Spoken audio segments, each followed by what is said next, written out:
कभी ऐसा लगता है कि दिन, हफ्ते और महीने बस गुजरते जा रहे हैं और हम अपनी ही जिंदगी में सिर्फ एक पैसेंजर बनकर रह गए हैं। तो आज हम इसी बारे में बात करेंगे कि कैसे स्टीयरिंग व्हील वापस अपने हाथ में लिया जाए। मतलब अपनी जिंदगी को डिफ़ॉल्ट सेटिंग्स पर चलाने के बजाय उसे खुद डिज़ाइन कैसे किया जाए। और ये सवाल सिर्फ कोई फिलॉसफी की बात नहीं है, ये हमारी रोज की हकीकत है। ज्यादातर समय हमारे फैसले हम नहीं ले रहे होते, हमारी आदतें, हमारी पुरानी प्रोग्रामिंग ले रही होती है। बस एक पल के लिए सोचिए, अगर हर छोटे बड़े फैसले में कंट्रोल सच में हमारे हाथ में आ जाए तो क्या होगा। देखिए, हमारा दिमाग है ना, वो एनर्जी बचाने वाली एक कमाल की मशीन है, और इसीलिए वो हमेशा सबसे जाना पहचाना सबसे आसान रास्ता ही चुनता है। उसकी पहली प्राथमिकता है आराम और बिना ज्यादा सोचे समझे काम निपटाना। और यही वो डिफ़ॉल्ट प्रोग्राम है जो हमें एक ही लूप में फंसाए रखता है, जिसे हम कहते हैं ऑटो पायलट। तो फिर सवाल ये उठता है कि इस ऑटो पायलट मोड से बाहर कैसे निकला जाए। इसका जवाब एक बहुत ही शक्तिशाली स्किल में छिपा है, जिसे कहते हैं मेटा अवेयरनेस। और घबराइए मत, ये कोई भारी भरकम शब्द नहीं है, बल्कि होश में जीने का एक बहुत ही प्रैक्टिकल तरीका है। ये कोई जादू टोना नहीं है, बल्कि एक मानसिक मांसपेशी की तरह है, जिसे हम चाहें तो ट्रेनिंग दे सकते हैं। मेटा अवेयरनेस का सीधा सा मतलब है अपने विचारों और भावनाओं को बिना जज किए एक बाहरी दर्शक की तरह देखना, मानो आप अपने ही मन के सीईओ बन गए हों। तो फिर इस मानसिक मांसपेशी को ट्रेन कैसे करें? चलिए 5 प्रैक्टिकल और साइंटिफिकली बैक्ड तरीकों को समझते हैं, जिन्हें हम आज से अभी से शुरू कर सकते हैं। हमारी पहली टेक्निक अविश्वसनीय रूप से सरल, लेकिन उतनी ही ज्यादा शक्तिशाली। ये उस पल के लिए है जब एकदम से गुस्सा चढ़ता है या फोन चेक करने की जबरदस्त इच्छा होती है। ये हमारे ऑटोमेटिक रिएक्शंस की चेन को तोड़ने के लिए ही डिजाइन की गई है। तो करना क्या है? जब भी कोई तेज भावना जैसे गुस्सा, बेचैनी या फोन उठाने की जोरदार इच्छा हो, तो तुरंत रिएक्ट करने के बजाय बस 5 सेकंड का ब्रेक लीजिए। ये छोटा सा ठहराव हमारे इमोशनल ब्रेन की स्पीड को कम कर देता है और हमें सोचने का एक मौका देता है। और उस 5 सेकंड के ठहराव में बस इस एक वाक्य को मन में दोहराना है। ये छोटा सा वाक्य तुरंत आपको उस भावना से अलग कर देता है। आप गुस्सा नहीं हैं, आप गुस्से को देखने वाले हैं, और असली शक्ति दोस्तों यहीं से मिलती है। ठीक जैसे हम भावनाओं से दूरी बना सकते हैं, वैसे ही हम अपने विचारों पर भी काबू पा सकते हैं।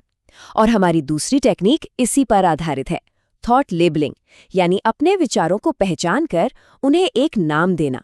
जब भी कोई परेशान करने वाला विचार मन में आए, तो बस एक ऑब्जर्वर की तरह उसे देखिए और उसे एक नाम दे दीजिए, जैसे अच्छा तो ये डर है, या ये तो तुलना करने वाली आवाज है। जैसे ही हम किसी चीज को नाम देते हैं, हम उसे अपने से अलग कर देते हैं और उसकी पकड़ हम पर कमजोर हो जाती है।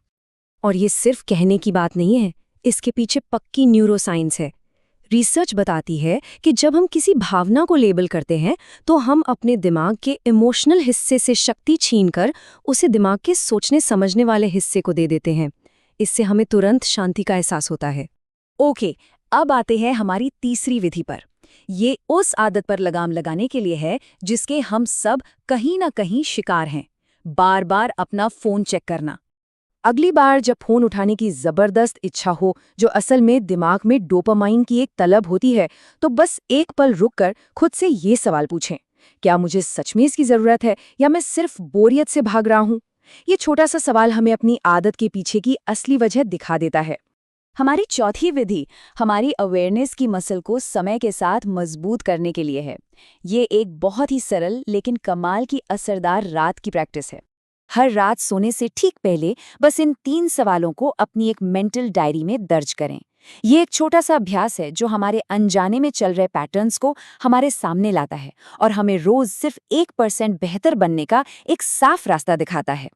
और अब हमारी 5वीं और शायद सबसे प्रोएक्टिव विधि, इसे कहते हैं डिस्कम्फर्ट ट्रेनिंग, यानी जानबूझकर अपने कंफर्ट जोन को थोड़ा सा बड़ा करना। नहीं, इसका मकसद खुद को सजा देना बिल्कुल नहीं है। मकसद है जानबूझकर छोटी छोटी मुश्किलों को चुनना, जैसे चेहरे पर ठंडे पानी का एक छींटा मारना या कुछ एक्स्ट्रा पुशअप्स कर लेना। ये दिमाग को सिखाने का एक तरीका है कि थोड़ी सी असुविधा खतरनाक नहीं होती, बल्कि हमें और मजबूत बनाती है। इस अभ्यास का असली मकसद यही है, हर बार जब हम जानबूझकर थोड़ी असुविधा चुनते हैं तो हम असल में अपने दिमाग की वायरिंग को बदल रहे होते हैं। हम उसे ये शक्तिशाली संदेश देते हैं कि असुविधा का मतलब खतरा नहीं होता, और इससे हमारे आराम का दायरा धीरे धीरे बढ़ने लगता है। तो हमने ये 5 तरीके तो देख लिए, लेकिन अब ये समझते हैं कि आखिर ये सब काम क्यों करते हैं। इन सभी अभ्यासों के पीछे एक बहुत ही फंडामेंटल, एक बुनियादी सिद्धांत है। और अब हम इस पूरे विश्लेषण के सबसे जरूरी हिस्से पर आते हैं। देखिए, सिर्फ जागरूक होना काफी नहीं है। असली बदलाव तब आता है जब हम उस जागरूकता को एक छोटे सचेत एक्शन के साथ जोड़ते हैं। हमारा हर छोटा सचेत चुनाव इस बात के लिए एक वोट है कि हम कौन बनना चाहते हैं। तो आखिर में ये सब कुछ एक चुनाव पर आकर टिक जाता है। हमारे सामने दो बहुत ही अलग रास्ते हैं और हमें ही चुनना है कि किस पर चलना है। एक रास्ता है ऑटो पायलट जीवन का, जो आराम और पुरानी आदतों से चलता है, और दूसरा रास्ता है एक डिजाइन की हुई जिंदगी का, जो जागरूकता और सचेत चुनाव से बनती है। हर पल, हर दिन हम ये चुनाव करते हैं कि हमें किस रास्ते पर चलना है।